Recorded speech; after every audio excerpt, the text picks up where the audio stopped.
Still with us, Chris, please rate this block on a scale of 1 to 10. What'd you think of it? Well, Connaughton went a little bit too far. I would say it's the second best block in NBA Finals history, of course, after LeBron's. LeBron's, I'm giving a 10.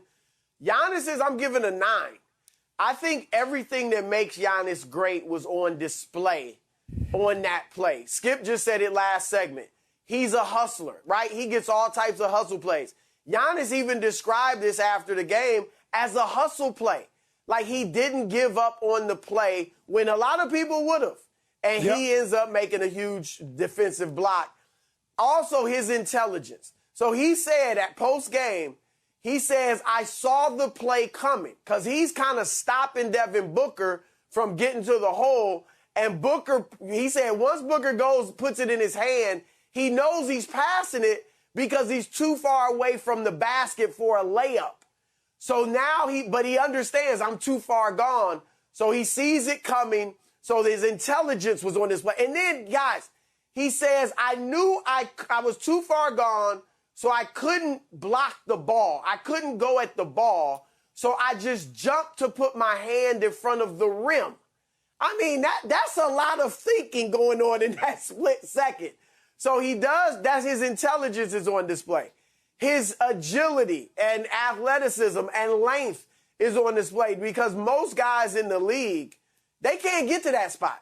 They can't go from stopping the driver to protecting the rim in one motion like Giannis did, and then his strength. Remember, look, Ayton's going up with two hands. Giannis is going up with one. And he stops Ayton from dunking the ball with the one hand. A lot of times a guy might have enough strength to still dunk it over you. Through. If Giannis had just been able to commit a foul, that would have been a good play. Like if he fouls him and he doesn't make the basket, because Ayton's a 69% free throw shooter in these playoffs, that would have been a good play. They were up 2. But for him to be able to block it, man, tremendous. And I just love it.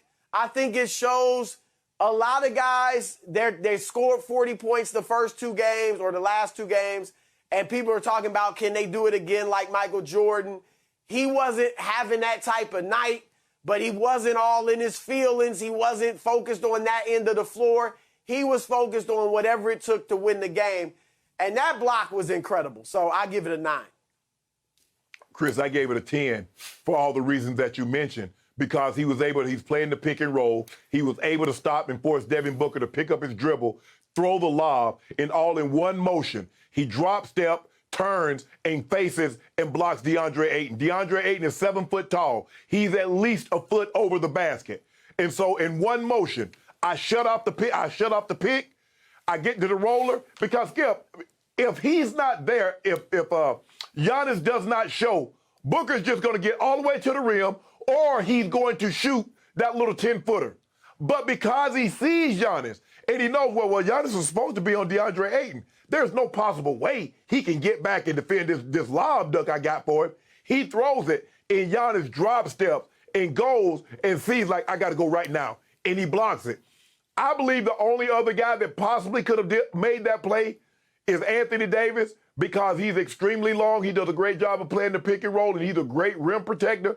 But Jokic is not making that play. Joel Embiid is not making that play. None of the other bigs are making that play until I see, I'm sure there's some footage if we were to go back through the archives and look at all AD's games. But I know Giannis can make it because I just saw it with my own 2 eyes. And I was upset, Chris, because they wouldn't replay it. He fouled him. He had to have fouled him. There's no way you're blocking a 7-foot lob dunk without fouling him. And he didn't. So I gave him a 10, and you can't convince me otherwise, Skip Bayless. You know, you guys, you amuse me. I'm highly entertained by both of you overreacting to what we saw last night. And I have just one quick question for my man, Chris Broussard. Do you have some Greek back in your heritage I'm not aware of? Because I don't know, you become Giannis's biggest fan. I don't know. Maybe. Yeah. I don't know. He ate Greek yogurt this morning. I love Greek the yogurt. way he played last night. Okay.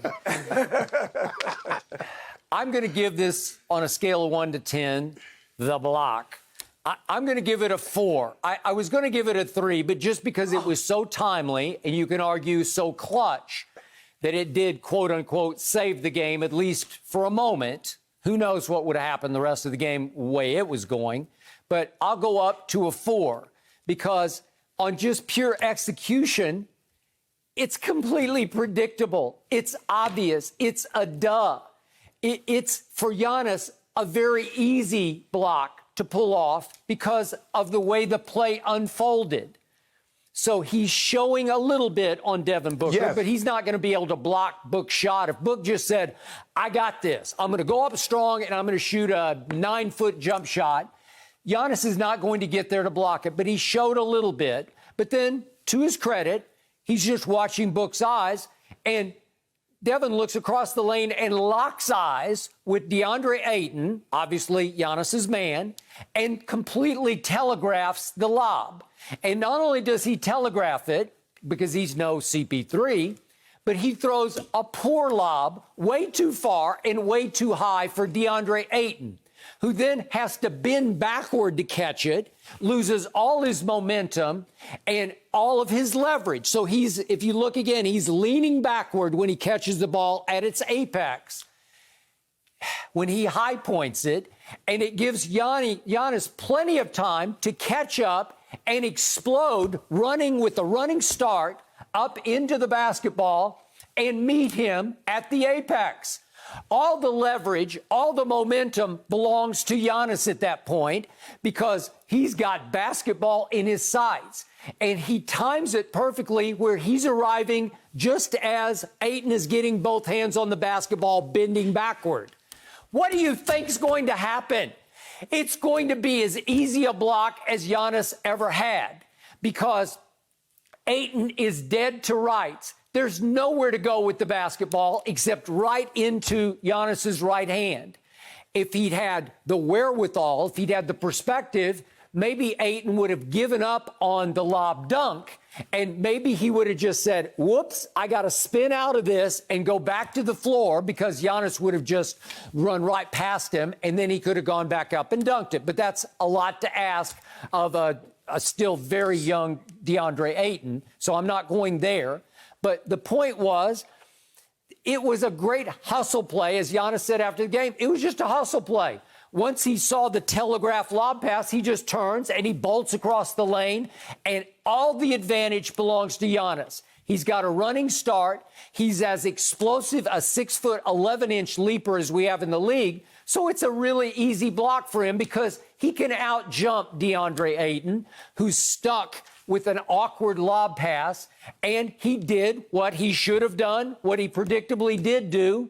He blocked it, and the world is saying that's the greatest block ever. Stop it. Skip, how many guys you believe can go meet another guy at the top, at the top? How many guys? Where? Okay, at the top of the square. Well, he did that, but for him, that's an easy block to me. But that's my thing, though. Given the equipment he has that he was blessed with, yeah, that's an easy block. But here's the thing, Skip. He has to force Devin Booker to pick up his dribble and not to take the jumper. So he has to show enough so Book feels that he's going to challenge me on the jump shot and I can't get to the rim. So he has to do that. And then all in one motion, when Book throws the lob, he has to drop step and turn immediately. He's just going to a point. He might not be there, but he has to go to that point and meet him. He's like, oh, because DeAndre Ayton was headed to the penthouse. But little did he know that Giannis has a penthouse on top of his penthouse and pushed the button and sent him back down. Ayton was headed to the penthouse with a great lob, but it was off target, long and high. If the lob had been at the rim, we might have had a collision at the rim, and at least Ayton would have been going to the free throw line. But this way, he's bending backward. He's at a complete disadvantage here. It was complete advantage, Giannis, and to his credit, he went ahead and executed the predictable block. No, but Skip, the pass wasn't perfect. But it wasn't horrible either. Ayton would have finished that play if he was alone or if just about any other player in the league was there. Correct. He would have finished that play. So that's not what stopped him from making it. It was Giannis. And like Shannon said, he met him at the top of the square. So everything you described, you act like that's simple to do. That's like saying, what's the big deal about Usain Bolt? All he does is run. Well, he does it faster than everybody else. I mean, Giannis, maybe, as Shannon said, maybe Anthony Davis could have made that play. Okay. Maybe. I'm going to show this one more time for Chris's edification. Last year against Denver in the bubble, I want to show you a Kawhi Leonard block. This is a man's block. This is where you go straight up at the rim with the wrong hand, left-handed, on Jamal Murray, who has a full head of steam and tries to throw it right down your throat. And Kawhi blocks it with the middle finger of his left hand. Well, it's all advantage Jamal at that point. He's got the running start. He's got all the momentum. He's got the force behind him. And Kawhi just goes flat-footed straight up and blocked it. That's a great block to me. That's hard. That's high degree of difficulty. And guess what, Chris? I just looked it up. They list Jamal Murray's height at 6'3", which means he's actually 6'2". Thank you. Trying to dump on a 6'7". Skip, I just looked it up. Oh, stop it. I just looked it up. Okay, Kawhi might be 6'6". That's the thing, Skip. Oh, my God. Not Kawhi. This is 7-footer.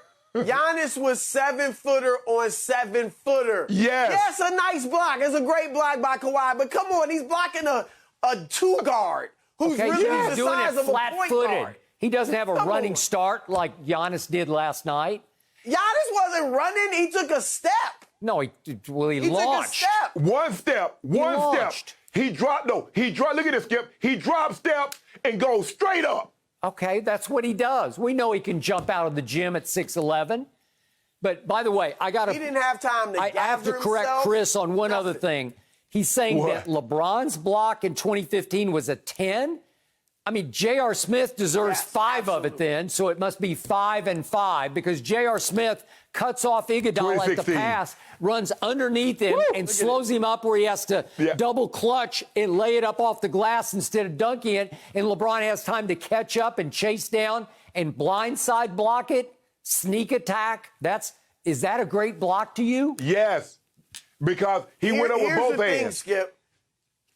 Yep. And you know that if the ball hits the backboard first, it's goaltending, right? If it hit the backboard before LeBron blocked it, it would have been goaltending. What LeBron have, an inch? A centimeter? What? But, I mean, the timing on that was spectacular. Come on. It was lucky. Game 7. They had to score. Nobody can score the basketball. Yeah. And the first team to score is the team that's going to win. Oh. And LeBron says, not on my watch. Well, wait a not second. on my watch. I thought Kyrie Irving hit the last shot to win that game. Right? That's what I said. The first team to score. The first team to score was going to be the team that win. And Iggy had the first opportunity. And LeBron says, not on my watch. Okay. They call him the watchman because he sees all. Yeah, that's what they call him. Yeah, I've never heard that. Every time I see the Two playback, greatest blocks I in give it to NBA LeBron. Finals history. It's Skip. hard to compete Right with. there. It is hard to compete with. Chris, we appreciate you joining us. We'll check in with you. Thank you for watching. You can subscribe here to get the latest from the show, and be sure to check out more of the best clips from Undisputed, or go watch a few other segments from our other shows on FS1.